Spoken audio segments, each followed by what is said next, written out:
অনেক দিন ধরেই ভাবছিলাম যে এই বিষয়টাকে নিয়ে একটি ভিডিও বানাবো।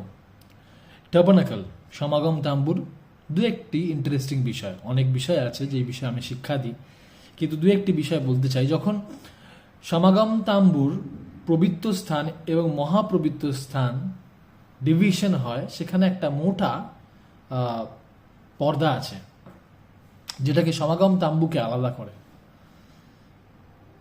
এবং সমাগম তাম্বু মহাপবিত্র স্থানে বছরে একবার মহাযাজক তিনি যেতেন।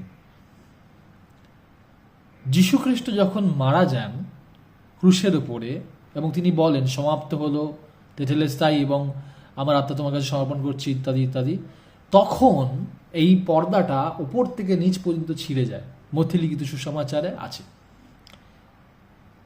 এবং আরও অন্যান্য জায়গায় আমরা দেখতে পাই যেই পর্দার বিষয় বলেছে পুরাতন নিয়মে, নতুন নিয়মে কিছু কিছু সময়।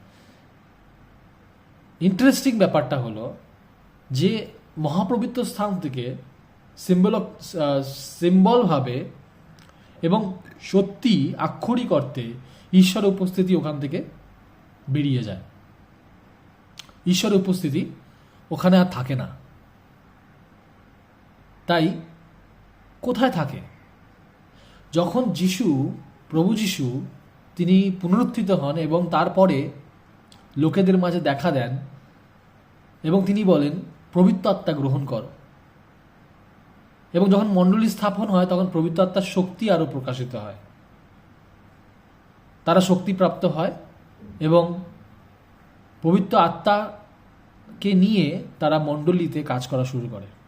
অর্থাৎ পৌল পবিত্র আত্মার পরিচালনাতে আবার বলছেন এই বিষয়টাকে যে তোমরাই পবিত্র আত্মার মন্দির। অর্থাৎ যে মন্দির পবিত্র স্থান, মহাপবিত্র স্থান ছিল এবং ঈশ্বরের সেই মহাপবিত্র এবং সেই উপস্থিতি ছিল, সেটা যখন ছিঁড়ে গেছে, পর্দাটা ছিঁড়ে গেছে এবং সেখান থেকে ঈশ্বরের উপস্থিতি বেরিয়ে গেছে, তোমরাই সেই মন্দির যা সেই ঈশ্বরের উপস্থিতিকে ক্যারি করছো। তোমরাই ঈশ্বরের মন্দির এবং ঈশ্বরের উপস্থিতিকে ক্যারি করছো, বহন করছো।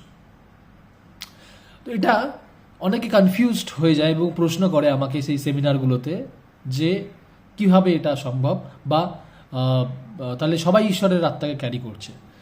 কিন্তু আমি এখানে আরো ক্লিয়ার করে করতে চাই, ঈশ্বর ইন্ডিভিজুয়ালি আমাদেরকে ঈশ্বর আত্মা দিয়ে বানিয়েছে, ইন্ডিভিজুয়ালি আত্মা দিয়েছে, কিন্তু ঈশ্বরের আত্মা তখন দেয়নি।